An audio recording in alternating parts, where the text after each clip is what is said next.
గమనించుకోవాలని చెప్పి కోరుతా ఉన్నాను. Thank you. జై తెలంగాణ. బుక్స్ ఇస్తాను.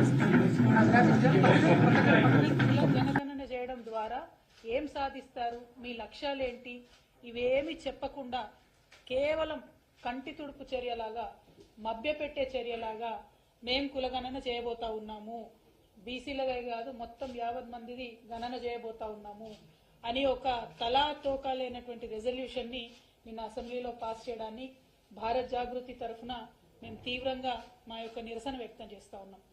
ఎందుకంటే ఒక ముందడుగు పడింది, కనీసం భయపడి అట్లీస్ట్ ఒక రెజల్యూషన్ పాస్ చేసినారు అనుకుంటే ఈ రెజల్యూషన్ లో టైం అన్నది చెప్పలేదు, సిస్టమ్ అన్నది చెప్పలేదు.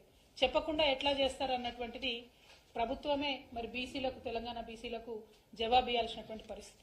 కొన్ని రాష్ట్రాలలో, బీహార్లో, కర్ణాటకలో, అదేవిధంగా మన ఆంధ్రప్రదేశ్లో, పక్క రాష్ట్రమైనటువంటి ఆంధ్రప్రదేశ్లో బాజాప్తా అసెంబ్లీలో బిల్లు పెట్టి పాస్ చేసి దానికి డబ్బులు ఇచ్చి ఆ కమిటీలలో, కుల జనగణన చేసేటటువంటి కమిటీలో ఎన్ని డిపార్ట్మెంట్కి సంబంధించినటువంటి ఆఫీసర్లు ఉంటారనేటటువంటిది ఒక పట్టిక ఇచ్చి ఎంత సమయంలో చేస్తామనేటటువంటి ఒక కమిట్మెంట్ ఇచ్చి పూర్తి చేసినటువంటి దాఖలా మనం చూస్తా ఉన్నాం. బీహార్లో కుల జనగణన చేసిన తర్వాత 75% వాళ్ళు రిజర్వేషన్లు పెంచుకోవడం జరిగింది. అక్కడ నంబర్ వచ్చిన తర్వాత మోస్ట్ బ్యాక్వర్డ్ కమ్యూనిటీస్ కి 25% రిజర్వేషన్ పెంచుకున్నారు. బీసీలకు 18%, అంటే అంతకుముందు 26% ఉంటే ఇప్పుడు 43%కి బీసీల రిజర్వేషన్ బీహార్ రాష్ట్రంలో పెంచుకున్నారు. ఎందుకంటే బాజాప్తా లెక్కలు చేసిండ్రు, రాష్ట్ర ప్రభుత్వం నుండి గెజెట్ చేసిండ్రు. కాబట్టి ఈ సందర్భంగా మరొకసారి తెలంగాణ రాష్ట్ర ప్రభుత్వాన్ని భారత్ జాగృతి తరఫున మేము డిమాండ్ చేస్తా ఉన్నాం.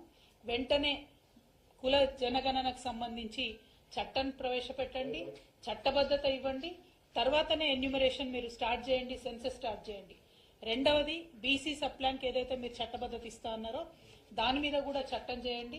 బీసీలకు అలొకేట్ చేసేటటువంటి నిధులు మీరు మీ మేనిఫెస్టోలో చెప్పినట్టుగా 8,000 కోట్లు ఇప్పుడు ఇచ్చింది కాకుండా ఇంకా 12,000 కోట్లు అదనంగా ఇచ్చి 20,000 కోట్లు ఇవ్వాల్సిందిగా డిమాండ్ చేస్తా ఉన్నాం. మూడవది బీసీలకే కాదు మా ఆడబిడ్డలకు, దళితులకు అందరికీ ఆరాధ్య దైవమైనటువంటి జ్యోతిబా పూలే గారి విగ్రహాన్ని అసెంబ్లీలో పెట్టాలనేటటువంటి డిమాండ్ ఇంకోటి చేస్తా ఉన్నాం. మరి ఈ ప్రభుత్వం తక్షణమే స్పందించి ఈ డిమాండ్కి అనుగుణంగా పనిచేస్తుందని చెప్పి పనిచేయాలని చెప్పి మేము అనుకుంటా ఉన్నాం.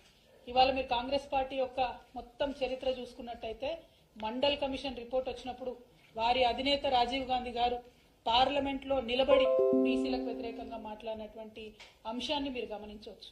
అవన్నీ మర్చిపోయిండ్రు. 2011లో బీసీల జనగణనకు 4,900 కోట్లు ఇచ్చిండ్రు, జనగణన చేసినామని చెప్పిండ్రు. కానీ ఆ రిజల్ట్ బయట పెట్టలేనటువంటి అసక్తత కాంగ్రెస్ పార్టీదని వాళ్ళ స్పష్టంగా అర్థమవుతా ఉన్నది. మరి 2011లో ఆ రిజల్ట్స్ బయట పెట్టకుండా మర్చిపోయినంటే మళ్ళా ఇప్పుడు కొత్తగా రాహుల్ గాంధీ గారు వచ్చి బీసీలకు న్యాయం జరగాలి, ఓబీసీ జనగణన జరగాలి అని చెప్పి బీజేపీ ప్రభుత్వం మీద ఆయన మాట్లాడుతూ ఉన్నారు. అంటే కన్వీనియంట్ పాలిటిక్స్, కన్వీనియన్స్ కోసం ఆనాడు 2011లో మర్చిపోయినరు, ఇవాళ మాత్రం మాట్లాడుతున్నటువంటి సందర్భం. అదే మాలాంటి వాళ్ళని ప్రశ్నిస్తే మాలాంటి వాళ్ళకు మీరు పెట్టినటువంటి మేనిఫెస్టోలో ఎందుకు అమలు చేయరంటే మీకు ఇప్పుడే గుర్తొచ్చిండ్రు ఆ బీసీలను మమ్మల్ని ప్రశ్నిస్తున్నారు. ఇవాళ మేము రాహుల్ గాంధీ గారిని అడుగుతా ఉన్నాం, మీకు ఇప్పుడే గుర్తొచ్చిండ్రు ఆ బీసీలు? మరి మీరు అన్నేళ్ల అధికారంలో ఉన్నప్పుడు 2011లో 4,900 కోట్లు ప్రజల ధనం ఖర్చు పెట్టి మీరు ఎన్యూమరేషన్ చేసినప్పుడు ఆ రిజల్ట్ బయటకు ఇవ్వడానికి మీకేమి ఇబ్బంది వచ్చింది? అది ఇవ్వకుండా ఇవాళ వచ్చి మాత్రం బాధ్యత లేకుండా మాట్లాడుతున్నటువంటి సందర్భాన్ని మేము తీవ్రంగా నిరసిస్తూ మరి రాష్ట్ర ప్రభుత్వం ఇచ్చినటువంటి హామీలకు కట్టుబడి ఉండాలని చెప్పి డిమాండ్ చేస్తూ యునైటెడ్ పూలే ఫ్రంట్ కన్వీనర్ గట్టు రామచంద్రరావు గారిని మాట్లాడవలసింది కోరుతాం.